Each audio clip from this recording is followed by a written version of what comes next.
Assalamualaikum warahmatullahi wabarakatuh.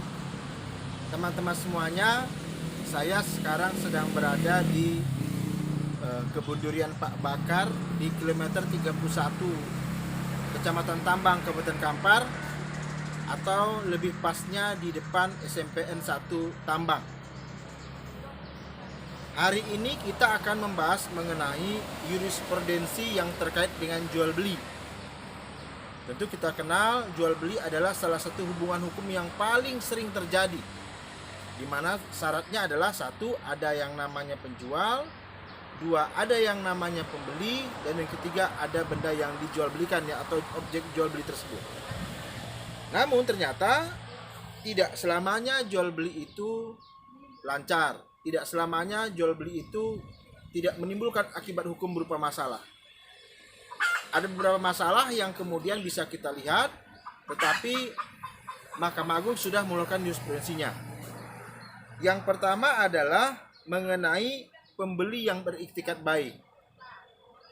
Dalam putusan Mahkamah Agung tahun 1958, tanggal 26 Desember 1958 dikatakan, pembeli yang beriktikat baik harus dilindungi dan jual beli yang bersangkutan haruslah dianggap sah.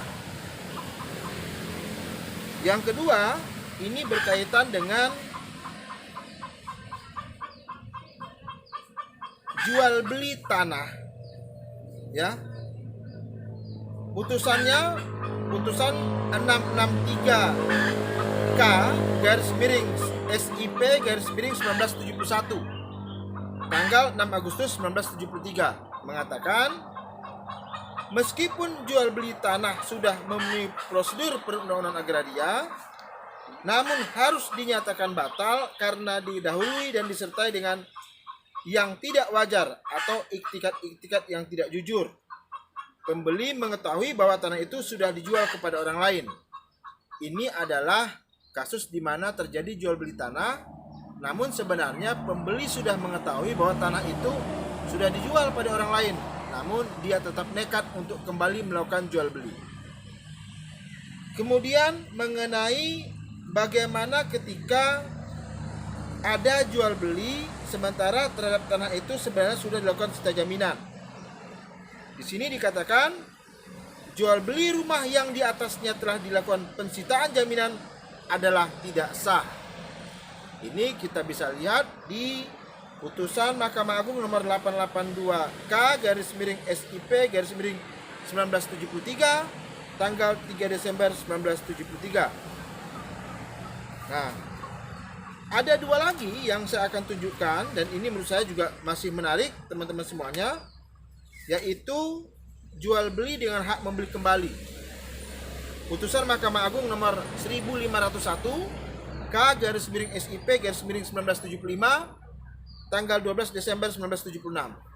Kaidah hukumnya mengatakan, dalam hal jual beli dengan hak membeli kembali, bila penjual lalai menggunakan hak membelinya kembali, pembeli oleh hukum dianggap sebagai pemilik sejati.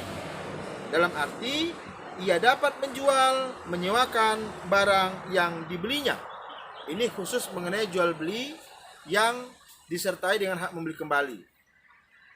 Kemudian, jual beli tanah atau rumah dengan memakai nama orang lain.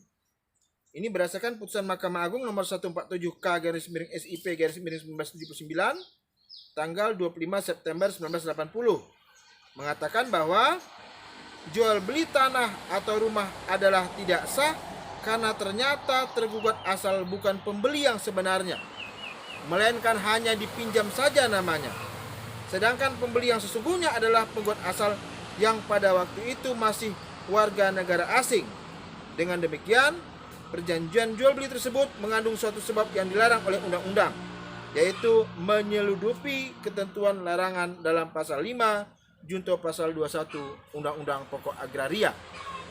Demikian teman-teman semuanya, ada beberapa hal yang sudah saya sampaikan mengenai jual beli terkait dengan pembeli beriktikat baik dan juga jual beli tanah. Terakhir mengenai jual beli tanah atau rumah dengan menggunakan nama orang lain. Ingat bahwa Kepatuhan hukum itu sangat penting. Jangan sampai Anda kemudian melakukan keteledoran atau bahkan kesengajaan sehingga menimbulkan akibat hukum berupa masalah di kemudian hari. Terima kasih. Assalamualaikum warahmatullahi wabarakatuh.